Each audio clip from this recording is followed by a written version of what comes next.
Welcome everybody to the Single and Stilettos Show. I'm Suzanne Oshima and I'm a matchmaker and dating coach at Dream Bachelor and Bachelorette, and I'm also the founder of Single and Stilettos. Today we have on our show Michelle Marchant-Johnson, and she's a relationship coach at Love Life Coaching.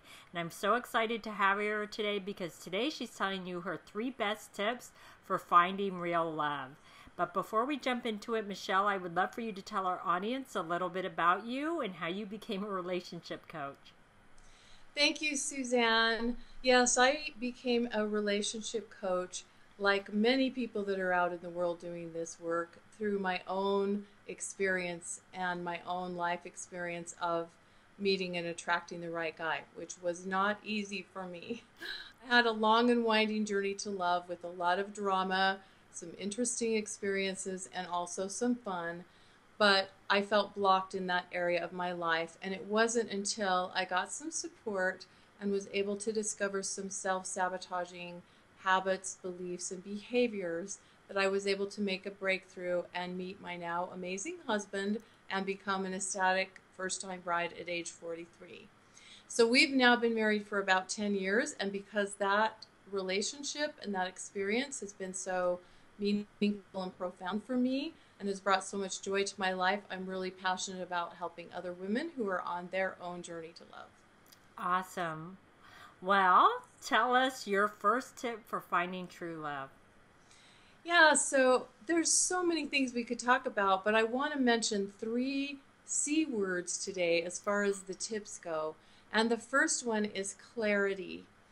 And I think it's really important for you to have the clarity about what it is you want in terms of a relationship in your life.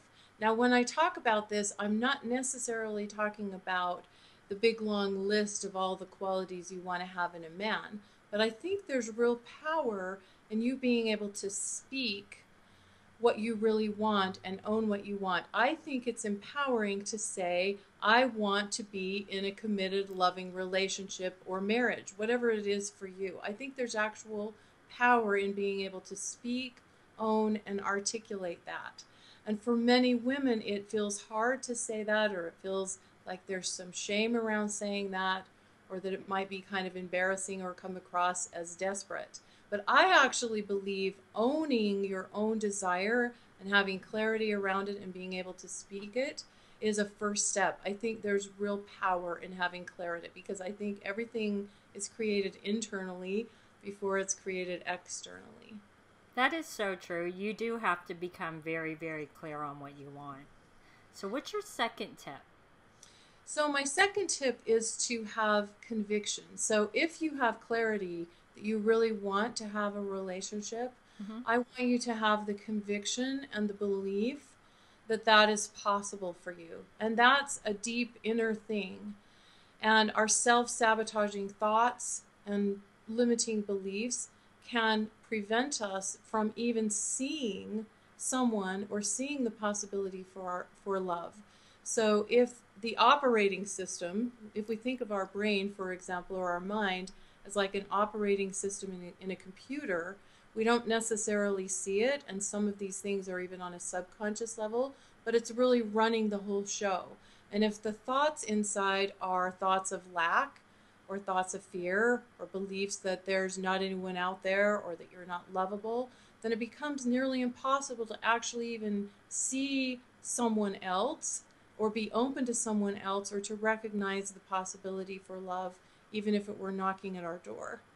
That is so true, and I see that happen a lot where limiting beliefs will actually sabotage someone's success at finding true love because they have it so set in their mind. And I'll just give a limiting belief that I hear a lot is, oh, there's no good quality men out there, or whatever city you live in is like, and I live in New York City and I'll hear this a lot and it drives me crazy, is oh, there's more single women here than there are single men. And I'm like, well, yes, that is actually true about New York City, but it's a city of 8 million people and you only need one. So if you get that limiting belief in your head, you're actually blocking yourself because you're saying, well, that's why I can't meet the right man. So you actually block yourself. So Michelle is actually very, very right in that. So Michelle, what's your third tip? Yeah, before I say the third tip, can I just add one comment to what you just Sure. said? I think these beliefs become excuses and we can kind of hide behind them. Hmm. So if we have a belief like you're saying there's not any good men in this city, and I like you, I've heard that about every city, state, or country out there. I know. If we have that belief, it can be something that we hide behind. So then we don't have to we don't have to put ourselves out there, or we don't have to do the work of figuring out what our inner blocks might be because it's somewhere out there beyond our control. And that's what I mean about having conviction. You have to believe that you have the opportunity to have some effect in your own life in this area. That is so, so true. I'm so glad you added that point. So, what's your third tip? So, my third tip is compassion. And I really think this is important, particularly for those of us that have been out there dating for a period of time. I think it's really important for us to have, first of all, compassion for ourselves, no Hmm. matter what has happened, no matter what you feel like you've not done well, or whatever mistakes, real or perceived, you feel like you have made. I think it's really important for us to have compassion for ourselves as human beings and to recognize that all we've been trying to do is to get one of our deepest needs met. Next to food, clothing, shelter, and safety, one of our deepest human needs is connection and belonging and love and being loved and to know and be known. And so I think it's really important to approach all of this from a place of compassion and to also approach potential dating partners with from a place of compassion. Now that doesn't mean that you have to fall in love with someone that you're not at all interested in or attracted to, but I know you and I, Suzanne, have both had clients that have seen someone through the eyes of compassion and saw them as a human being that might have something to offer. And even if that initial chemistry spark wasn't crazy out of control, once they've been able to get to know this person, they may have discovered a really amazing partner. In fact, I have a client right now, and she met a man online a few months ago, and she was initially not really super physically attracted. She had a type, like Hmm. most of us do, and he was not in that type. He was a little skinnier than she wanted and that sort of thing. And her initial thought was to reject him, but he was showing up for her in such amazing ways. You know, he was taking the lead, he was being really respectful, he was being really clear that he was interested, and he had so much going for him. And I encouraged her to give him an opportunity. And she now is madly in love with him. They're planning to buy a house together and get married. And she's thanked me so many times and said, if you hadn't been there, I would have rejected him. So I just think it's really important that we approach people from the standpoint of knowing no one's going to be perfect, we're not going to be perfect, and we see each other from a place of at least giving someone an opportunity and looking past that initial, split second decision we might make based on looks. Well, that is so true. And I love that you shared that story because I think it's important for people to really, when you think you have a type, maybe your type isn't your type. And maybe that's why you haven't met the right man. So these have been some great tips. So, Michelle, tell our audience how they can find you.